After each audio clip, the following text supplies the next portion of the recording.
오늘은 사도행전 2장 37절에서 42절 말씀을 통해 회개하라 라는 제목으로 함께 은혜를 나누겠습니다. 우리가 살고 있는 이 시대는 그 특징을 말한다면 기능적으로 모든 것들을 보고 판단하는 기능적 사고의 시대다라고 말할 수 있습니다. 기능적이다라는 말은 무슨 말인가 하면 모든 대상을 기능적으로 평가하고 기능적으로 바라본다는 겁니다.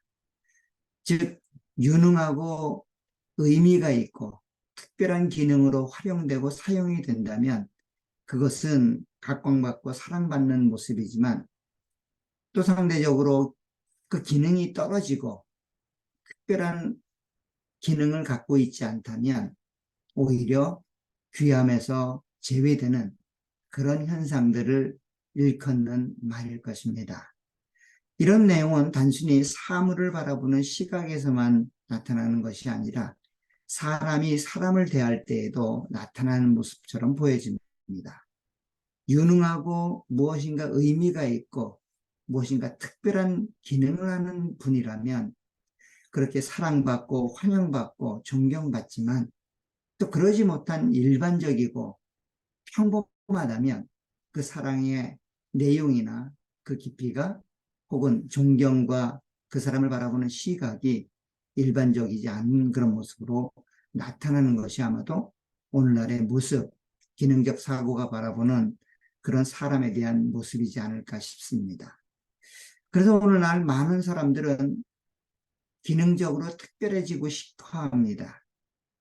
특별한 능력을 소유하기를 싶어 하고 특별한 모습으로 그 일들을 감당하기를 원합니다. 왜냐하면 그래야만 환영받고 그래야만 인정받기 때문입니다.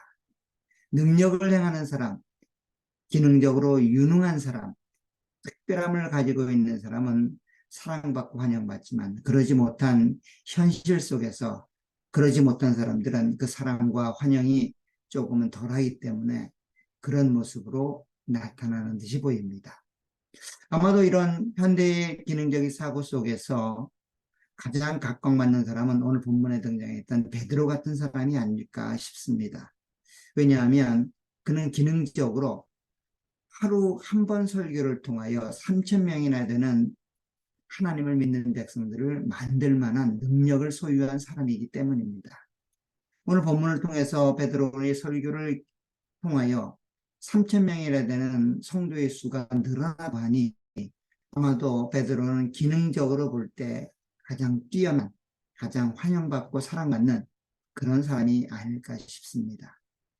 그런데 오늘 성경이 정말로 우리가 바라보는 것처럼 기능적으로 베드로를 바라보고 있는 것인지 오순절날 성령 강림을 통하여 그 하나님 말씀을 전했던 베드로의 설교가 3천 명이나 되는 많은 사람들이 회개하고 하나님을 믿는 백성이 되었다고 하는 그 기능적인 유능함을 설명하기 위하여 우리 가운데 소개하고 있는 내용인지 베드로의 특별함을 우리 가운데 선보이고 알려주어 우리도 그처럼 그렇게 살아가라고 요구하고 있는 것인지 오늘 성경을 통해 다시 한번 확인해 볼 수 있는 시간이 되었으면 좋겠습니다. 특별히 오늘 성경 말씀을 통해 특별히 베드로의 설교의 결과를 통해 본문이 기록하고 있는 내용을 통해 우리가 하나님을 통해 무엇을 받아야 되고 어떤 내용으로 이 말씀이 기록되어 있는지를 함께 살펴보도록 하겠습니다. 오늘 본문의 내용을 좀 더 명확하게 하려면 사실 베드로가 행했던 오순절 성령 강림 이후에 있었던 설교의 특징을 아실 필요가 있습니다. 사실 지난 2시간의 설교를 통해서 베드로의 설교, 오순절 성령 강림의 역사를 통해 일어났던 그 첫 번째 설교가 어떤 의미가 있었는지를 설명드렸습니다. 베드로의 설교는 오순절 성령 강림 이후 제자들의 방언을 통하여 모든 각국의 사람들이 자기 언어로 하나님의 큰 일을 듣는 특별한 경험들을 한 일에 대한 설명이었습니다. 즉 성령 강림이 하나님의 말씀을 의지하여 오순절 마가의 다락방에 모였던 120문도에게 그렇게 내려졌고, 그 일의 결과는 하나님이 행하신 큰 일, 하나님의 구원사, 하나님이 인류를 구원하시기 위해 행하신 일들을 자기의 언어로 듣는 놀라운 일들을 경험하게 되었다는 겁니다. 사실 이야기는 그 역사의 특징을 드러내는 특별함이 있을 수 있지만 더 중요한 사실은 뭔가 하면 새로운 시대가 열렸다는 겁니다. 새로운 시대가 열렸다는 말은 이전에 있을 수 없었던, 아니 이전에 한 번도 경험해보지 못했던 일이 새롭게 시작되고 있다는 겁니다.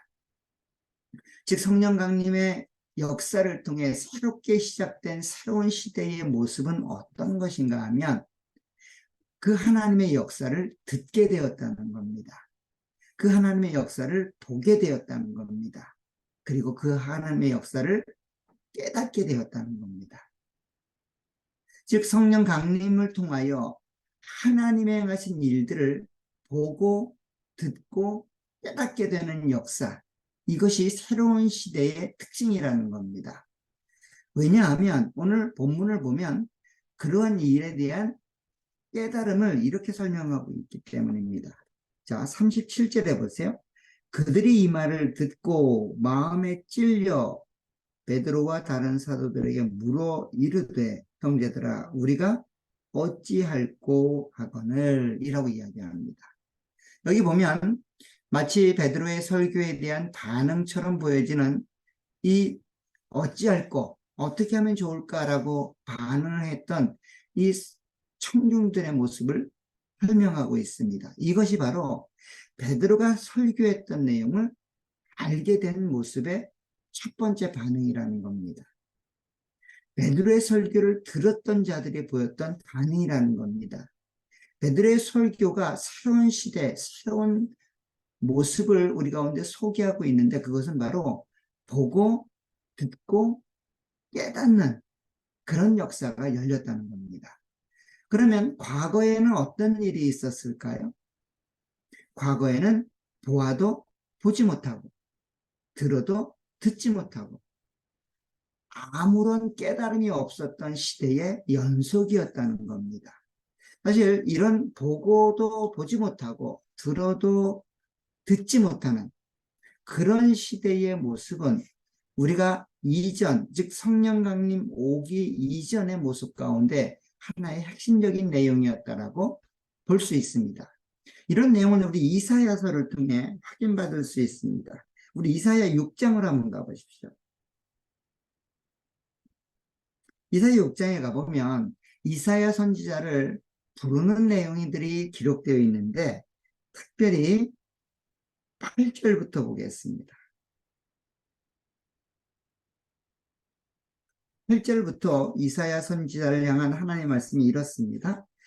내가 또 주의 목소리를 들으니 주께서 이르시되 내가 누구를 보내며 누가 우리를 위하여 갈꼬 하시니 그때에 내가 이르되 내가 여기 있나이다. 나를 보내소서 하였더니 여호와께서 이르시되 가서 이 백성에게 이르기를 너희가 듣기는 들어도 깨닫지 못할 것이요 보기는 보아도 알지 못하리라 하여 이 백성의 마음을 둔하게 하며 그들의 귀가 막히고 그들의 눈이 감기게 하라. 염려하건대 그들이 눈으로 보고 귀로 듣고 마음으로 깨닫고 다시 돌아와 고침을 받을까 하노라 하시기로 내가 이르되 주여 어느 때까지이니까 하였더니 주께서 대답하시되 성읍들이 황폐하여 주민이 없으며 가옥들에는 사람이 없고 이 토지는 황폐하게 되며 여호와께서 사람들을 멀리 옮기셔서 이 땅 가운데 황폐한 곳이 많을 때까지니라. 그 중에 10분의 1이 아직 남아 있을지라도 이것도 황폐하게 될 것이나 감나무와 상수리나무가 배임을 당하여도 그 그루터기는 남아 있는 것 같이 거룩한 씨가 이 땅의 그루터기가 되리니 그루터기니라 하시더라. 이사야 60장에 나와 있는 이 이사야 선지자의 소명에 관한 이야기는 한마디로 그가 하나님으로부터 부름받은 사명이 있다는 겁니다. 그 부름받은 사명은 뭡니까? 이 백성, 하나님의 백성으로 하여금 그들이 보아도 보지 못하고 들어도 듣지 못하고 그 내용들을 깨달아 알지 못하게 하는 일이라는 겁니다. 즉 하나님의 말씀이 전달되고 선포가 되어도 그 하나님의 말씀을 듣는 자들이 반응하지 못하게 하라는 겁니다. 하나님의 역사를 많은 자들이 볼 수 있게 그렇게 역사하지만 그 하나님의 일을 보지 못하게 하라는 거예요. 하나님의 역사와 하나님의 일하심을 듣고 보아도 깨닫지 못하게 하라는 거예요. 회개할 수 없는, 즉 돌아설 수 없는, 즉 깨달을 수 없는 그런 상황과 환경이 오늘 이사야 선지자가 부름받은 자신의 사명이다라고 성경은 말씀하고 있다는 겁니다. 이런 하나님의 말씀을 들어도 깨닫지 못하고 하나님의 역사를 보아도 깨닫지 못하고 그 내용들을 깨달아 알아 하나님의 역사와 뜻에 맞게 반응할 수 없는 시대에 살았었는데 이제 새로운 시대에는 그것이 반응할 수 있게 되었다는 겁니다. 반응할 수 있다라고 하는 것은 특별히 인간의 능력이 특별해서 반응할 수 있었다. 과거에는 그런 사람들의 능력이 없었는데 지금은 그런 능력이 생겼다. 이런 의미가 아니라 하나님이 은혜를 새로운 국면으로 열어가고 계시다는 겁니다. 즉 어느 때까지 이런 일들을 해야 됩니까? 라고 물었을 때 하나님께서는 이야기하십니다. 모든 땅이 황폐하게 대하여 모든 사람들이 그 땅에서 쫓겨나 그렇게 그 땅에 구루터기만 있을 때에 그럴 때 하나님이 그 일을 행하시겠다라고 말합니다. 즉 하나님의 말씀을 듣고 하나님의 역사를 보아 그 하나님의 말씀을 깨닫고 그 하나님의 역사를 깨달아 할 그때는 하나님이 정하신 때라는 것이고 오늘 본문은 그 이야기가 그 역사의 때가 되었다라는 겁니다. 그 이야기를 오늘 본문이 하고 싶은 거예요. 다들 베드로의 설교는 지난 2시간 통해 살펴봤지만 권면이나 설득에 초점이 가 있지 않습니다. 그냥 된 일을 선포하는 겁니다. 그리스도가 행하신 일, 그리고 그 행하신 일을 통하여 하나님이 그리스도를 높이신 일을 그냥 선포한 겁니다. 즉 그리스도가 우리를 위하여 죽으시고 부활하셨다는 일을 사실로 알려주는 것이고 그 부활하신 주님을 하나님이 주로 만드셨다. 하늘로 승천하여 높이 들어 모든 만물 위에 주가 되게 하셨다라고 하는 내용을 그냥 선포한 것뿐입니다. 그 선포의 결과가 오늘 어떻게 나타났습니까? 마음에 찔렸다는 거예요. 어찌하면 좋을까라고 하는 마음의 답답함을 느꼈다는 겁니다. 그리고 나서 오늘 본문에 계속해서 말씀한 결과가 어떻습니까? 41절에 이렇게 말합니다. 그 말을 받은 사람들은 세례를 받음에 이날의 신도수가 3,000명이나 더하더라. 결국 3,000명이나 그 깨달음의 역사, 하나님이 새롭게 열어가는 새 시대의 역사에 첫 경험자들이 되었다는 겁니다. 이것이 오늘 본문이 하고 싶은 이야기죠. 즉 하나님이 행하신 일들을 설득하고 권면하고 설명해서 이런 결과를 만들어낸 게 아니라는 겁니다. 즉 베드로의 기능이 선포에 있지 권면하고 설득하는 데 있지 않다는 겁니다. 백성들의 기능이 하나님의 역사를 보고 듣고 마음이 움직여서 깨달아진 것이 자신들의 능력의 결과가 아니라는 겁니다. 하나님이 그런 시대를 만들어 놓으셨다는 거예요.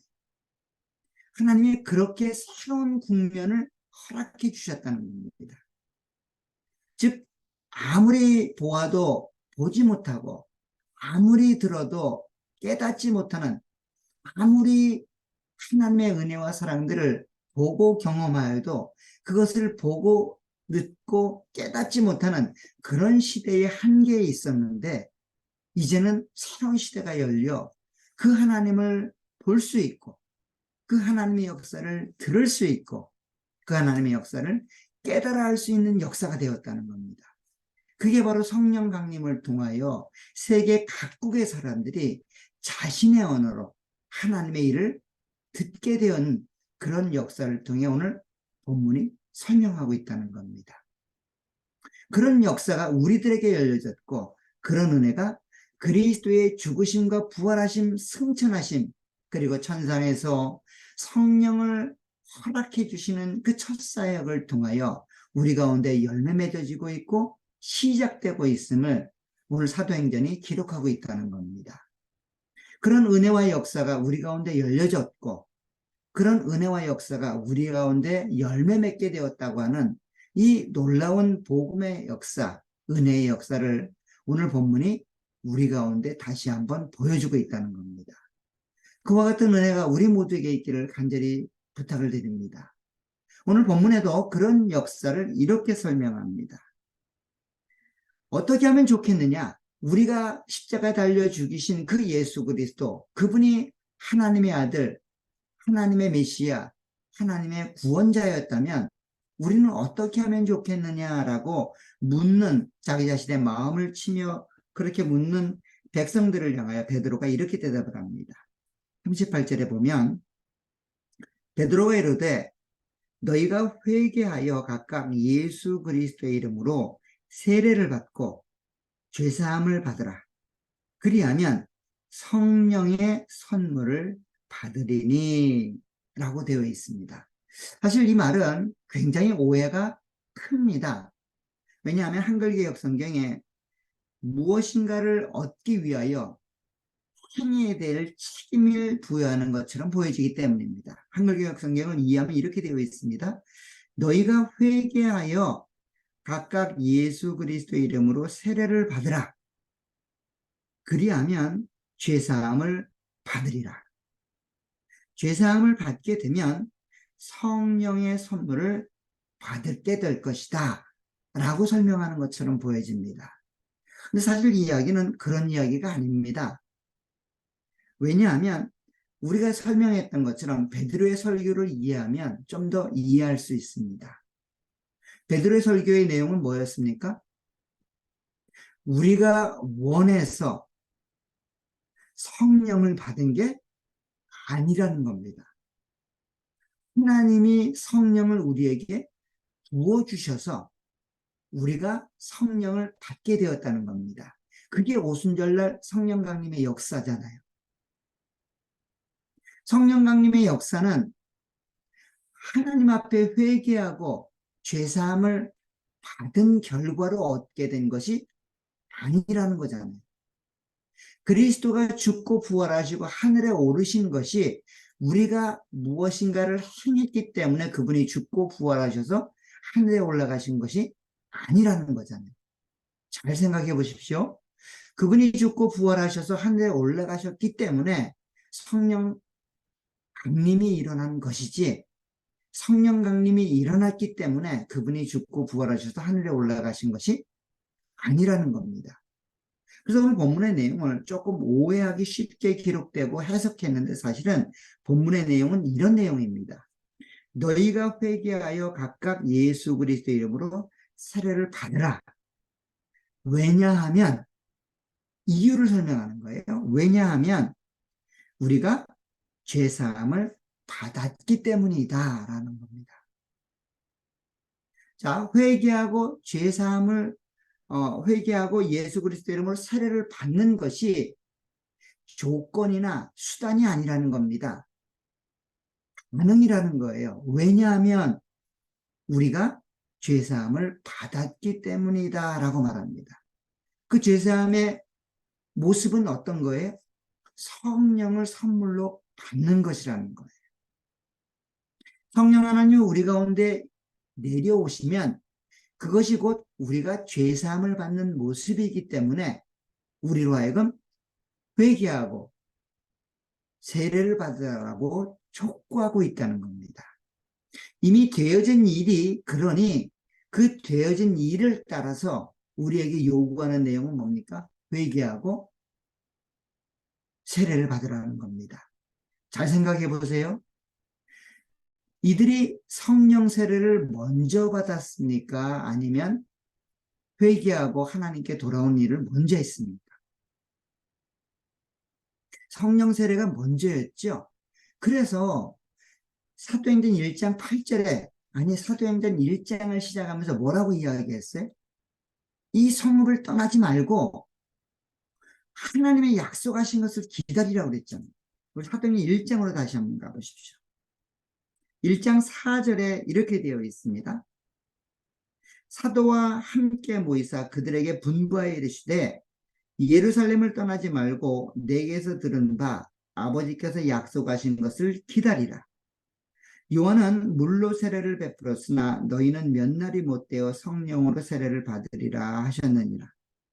그들이 모였을 때에 예수께서 여쭈어 이르되 주께서 이스라엘 나라를 회복하심이 이때니까니 이르시되 때와 시기는 아버지께서 자기 고난에 두셨으니 너희가 할 바 아니요 오직 성령이 너희에게 임하시면 너희가 권능을 받고 예루살렘과 온 유대와 사마리아와 땅끝까지 이르러 내 증인이 되리라 하시니라.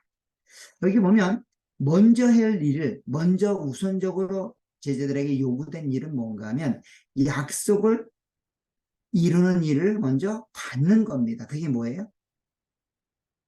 성령을 받는 거고 성령 충만을 받는 겁니다. 그래야만 다음 단계로 넘어갈 수 있다는 겁니다. 즉 제자가 되고 하나님의 증인이 되어 하나님의 역사를 전달하는 일은 성령 하나님을 먼저 받아야 가능하다는 겁니다. 하나님의 큰 일을 전달하려면 하나님의 하신 일들을 전파하려면 먼저 뭐가 필요하다는 거예요? 성령 강림이 먼저 있어야 된다는 겁니다. 성령 강림의 역사가 있게 되면 성령을 즉 약속하신 것을 받게 되면 그러면 하나님의 일을 감당하는 증인으로서의 삶을 감당할 수 있다는 거예요. 그 이야기를 오늘 본문이 이렇게 하고 있는 겁니다. 38절에 보세요. 너희가 회개하여 각각 예수 그리스도의 이름으로 세례를 받고 죄사함을 받으라. 그리하면 성령의 선물을 받으리니. 거꾸로 돼 있죠. 한글개혁 성경에는. 이 말을 정확히 이해하려면 성령의 선물을 받으라.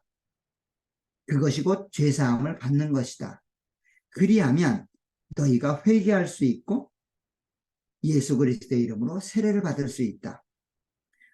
이 약속은 39절에 너희와 너희 자녀와 모든 먼데 사람 곧 우리 하나님이 얼마든지 부르시는 자들에게 하신 것이라 하고 또 여러 말로 확증하며 권하여 이르되 너희가 이 패역한 세대에서 구원을 받으라 하니 그 말을 받는 사람들은 세례를 받음에 이날의 신도의 수가 3,000명이나 더하더라. 무슨 말인가 하면 베드로가 이야기하는 그 권면의 내용은 뭐였다는 겁니까? 내가 설교한 것처럼 하나님이 이루신 일을 먼저 보라는 겁니다. 너희가 그분의 일하심을 통하여 죄사함을 받았다는 겁니다. 구원을 받았다는 거예요. 그러니 회개하고 세례를 받으라는 거예요. 회개하고 세례를 받아야만 구원을 받는 게 아니고 이미 우리에게 성령이 내려져서 성령의 강림을 통하여 하나님의 하신 일들을 너희의 언어로 우리가 전하는 이 초자연적인 역사를 경험한 것처럼 하나님의 구원의 역사, 하나님의 성령 강림의 약속이 실현되는 역사를 통하여 우리의 구원이 이루어졌다는 겁니다. 그러니 회개하고 세례를 받으라는 거예요. 결과적인 거죠. 반응적인 겁니다. 사실 회개하고 세례를 받으라라고 하는 이 말은 우리가 된 일을 확증하는 경험입니다. 우리에게 일어난 일들을 확증하는 일이에요. 자, 제가 계속해서 설명을 드렸습니다. 오순절날 성령 강림을 통하여 제자들을 통해 모든 사람들은 자기의 언어로 하나님의 큰 일을 듣게 되었어요. 하나님의 큰 일을 지금 보게 되었단 말이에요.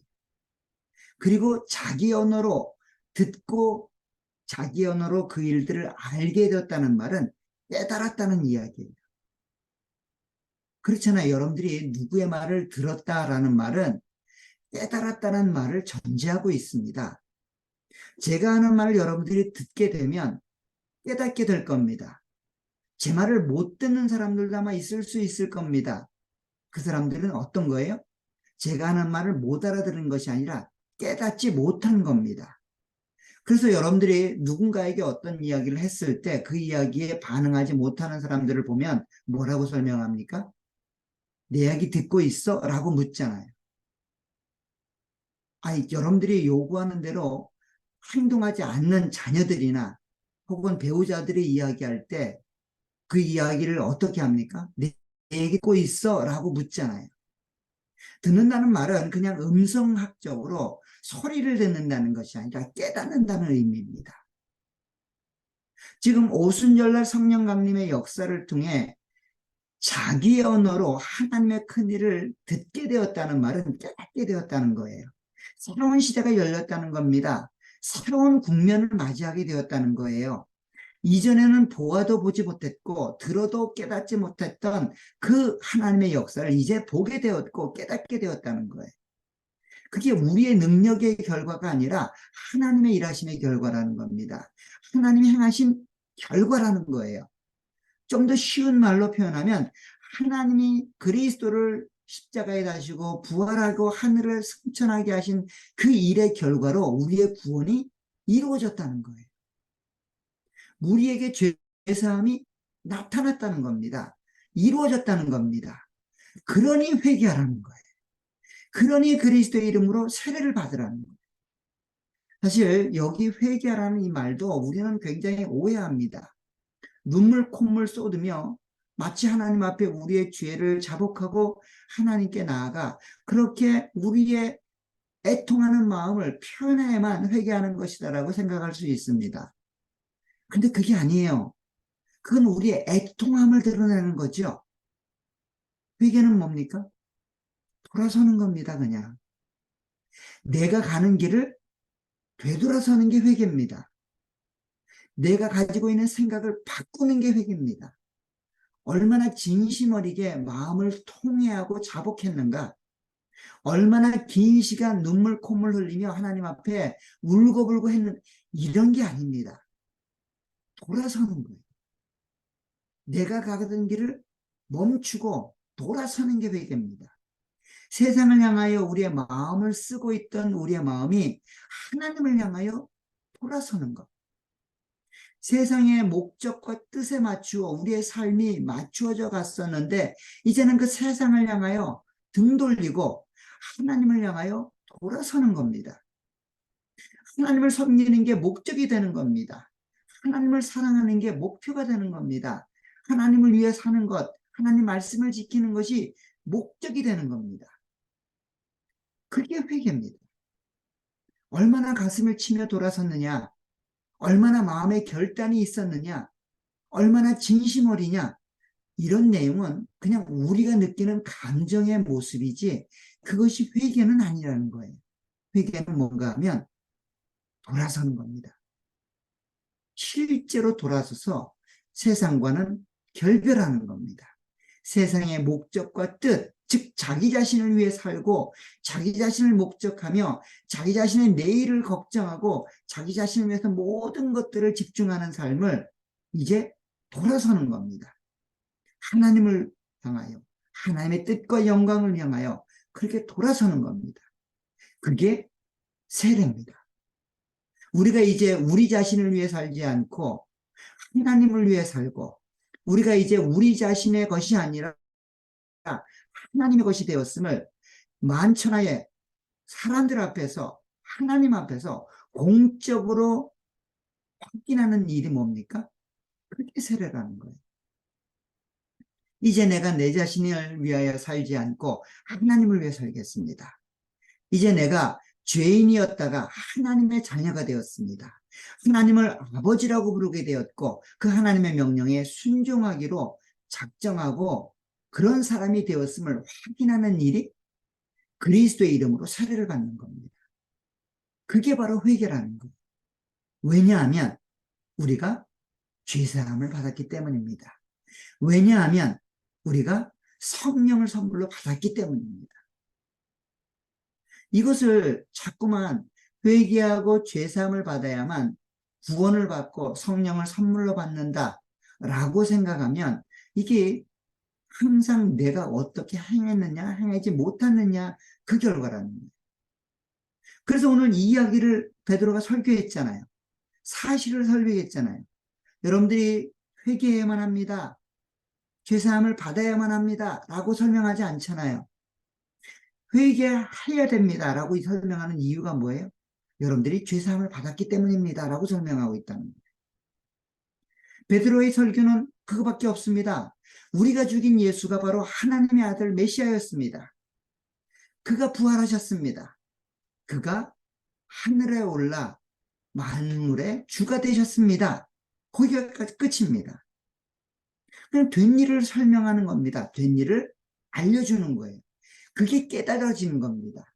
내가 죽인 그리스도, 내가 죽인 메시아, 그 메시아를 하나님이 만물의 주로 만드셨구나 라고 깨달아지는 겁니다. 그러자 베드로가 뭐라고 이야기합니까? 회개하고 세례를 받으라는 겁니다. 그리고 이 이야기를 통하여 어떤 결과가 일어났습니까? 오늘 41절에 보면 그 말을 받은 사람들은 세례를 받음에 이날의 신도수가 3,000명이나 더하더라. 우리말로 하면 만약에 38절의 내용을 우리가 이해하는 대로 이해했다면 여기에 이렇게 써서는 안 됩니다. 아니면 이렇게 썼어야 될 겁니다. 41절에 그 말을 받은 사람들은 세례를 받고 죄사함을 받아 성령의 선물을 받아 하나님을 믿는 하나님의 백성이 되었고 그 숫자가 3,000명이나 되었더라. 이렇게 써야 정상이죠. 만약에 우리대로 이해한다면. 근데 오늘 38절의 내용이 그렇지 않다는 거예요. 이거는 우리가 해석하고 번역한 내용이 잘못되었기 때문에 그렇다는 겁니다. 원문의 내용을 좀 더 원문에 가깝게 읽으면 우리가 이해했던 하나님의 구원사에 가깝게 해석하고 번역한다면 이렇게 되어야 된다는 거예요. 너희가 회개하여 각각 예수 그리스도의 이름으로 세례를 받으라. 왜냐하면 죄사함을 받았고 성령을 선물로 받았기 때문이다 라고 기록해야 된다는 겁니다. 사실 여기 성령의 선물이라고 우리는 번역하고 있지만 각주에 보시면 성령을 선물로 받게 될 것이다 라고 하는 내용을 또 써놓고 있는 것들을 보게 됩니다. 사실 이런 내용들을 보면 하나님이 이루신 일들을 알고 깨달았다면 그 하나님이 행하신 일들이 나의 것으로 생각이 된다면 이제는 돌아서야 된다는 겁니다. 회개해야 된다는 거예요. 회개할 수 있는 능력을 주었기 때문에 회개하라는 겁니다. 하나님의 뜻을 알 수 있는 능력을 하나님이 허락해 주셨기 때문에 그 뜻을 알아야 된다는 겁니다. 그렇다면 이제 회개하는 삶을 우리가 살아야 된다는 거예요. 눈물 콧물 흘리며 우리의 죄를 자복하고 죄사함을 받기 위해서 회개하라는 게 아닙니다. 하나님의 은혜로 이미 죄사함을 받았고 하나님의 능력으로 이미 하나님의 일들을 우리가 깨닫게 되었습니다. 깨닫게 되었다는 건 뭐예요? 이미 구원이 우리 가운데 일어났다는 거예요. 이미 구원이 우리 가운데 주어졌다는 겁니다. 성령 하나님이 우리 가운데 내주하고 계시다는 이야기는 뭡니까? 우리가 죄사함을 받았다는 거예요. 하나님의 자녀가 되었다는 겁니다. 그렇다면 이제 어떻게 살아야 될까요? 회개하고 하나님을 위해 살아야 된다는 겁니다. 세상이 아닌 하나님의 나라를 바라보며 살아야 된다는 겁니다. 내 자신이 아닌 하나님을 위해 내주어진 삶들을 감당하며 그렇게 살아가야 된다는 겁니다. 이것이 우리의 정체성이고 우리의 허락된 새로운 시대이고 우리가 살아가는 삶의 내용이다라는 겁니다. 이런 삶의 자리가 여러분들과 저에게 주어졌습니다. 새로운 시대가 열렸습니다. 그 새로운 시대에 하나님을 믿고 회개하고 하나님을 믿고 세례받은 자들이 어떻게 살아야 되고 어떤 모습으로 살았는지를 보여주는 것이 사도행전의 역사입니다. 결국 우리가 살아야 되고 우리가 걸어가야 되며 우리가 목적하는 삶의 내용이 앞으로 전개될 구원받은 하나님의 백성, 성령 강림을 통하여 하나님의 자녀가 되었음을 확인받은 회개한 자들이 그리스도의 이름으로 세례를 받은 자들이 보여주는 삶의 모습이라는 것입니다. 사랑하는 여러분, 그 하나님의 역사, 하나님의 은혜를 여러분들의 것으로 주어졌음에 감사하시기를 부탁드립니다. 그 하나님 앞에 다시 한번 우리에게 이루어진 구원과 우리에게 이루어진 이 죄사함, 하나님의 구원의 역사들을 한번 확인하고 깨달아 알기를 부탁드립니다. 그리고 그 하나님을 향해서 살아가는 삶이 되시기를 부탁드립니다. 내 자신이 아닌 하나님을 위한 삶, 세상이 아닌 하늘나라를 소망하는 삶. 그래서 그분이 오시기를, 그분이 마지막 날 다시 오시기를 기대하고 소망하며 그러게 오늘도 감사하며 우리에게 이루어진 일들을 감격하며 그렇게 주어진 일에 최선을 다하는 저와 여러분들이 되시기를 간절히 축원합니다. 기도하도록 하겠습니다. 하나님 아버지 은혜와 복을 감사합니다. 우리로 회개하고 그리스도의 이름으로 세례를 받으라고 말씀하시는 하나님, 참으로 감사합니다. 회개할 수 있는 능력이 있어 회개하라고, 우리에게 능력이 있어 그리스도의 이름으로 세례를 받으라고 말씀하시는 것이 아니라 우리에게 이미 죄사함이 일어났고 하나님의 구원을 허락해 주셨기 때문에 그 죄사함 받은 자가, 구원을 허락받은 자가 그 구원을 허락하신 하나님을 위해 살라고 촉구하는 내용이오니 우리가 이제 그러한 삶을 살도록 노력하겠습니다. 내 자신을 위해 살지 않고 하나님을 위해 살도록 노력하겠습니다. 세상을 향하여 세상의 목적을 두고 사는 것이 아니라 하나님 나라를 향하여 하나님 나라의 목적을 두고 살아가는 자가 되기를 소원하오니 성령 하나님 우리 가운데 역사해 주셔서 그 하나님을 보고 그 하나님을 향하며 그 하나님을 목적할 수 있도록 은혜 내려 주옵소서. 여전히 우리 마음속에 우리의 능력을 과시하고 우리의 능력을 구할 때가 있습니다. 하나님의 능력을 바라보는 시각을 허락해 주옵소서. 하나님을 의지하고 신뢰하며 그렇게 주어진 일들을 감당해가는 하나님의 사람들이 될 수 있도록 은혜 내려 주옵소서. 힘들고 어려운 삶의 자리, 환경 속에서도 우리의 능력을 바라보기보다는 우리를 구원하신 하나님을 바라보는 은혜를 허락해 주옵소서. 그리하여 하나님의 자녀로 이 땅에서 넉넉히 하나님의 영광을 드러내며 하나님이 이루신 일들을 세상 가운데 열매로 드러내 보이는 하나님의 사람들이 되기를 소원합니다. 우리 모두에게 은혜로 역사해 주옵소서. 우리 공동체, 우리 가정과 우리의 자녀들이 그런 모습으로 하나님의 역사를 찬양하며 감격하는 삶을 살기를 소원합니다. 어두운 세상 속에서 방황하는 자들이 아니라 하나님의 역사 안에서 감격하며 하늘나라에 소망을 두고 살아가는 하나님의 사람들이 되기를 소원합니다. 우리 모두에게 은혜로 역사해 주옵소서. 예수님의 이름으로 기도하옵나이다. 아멘.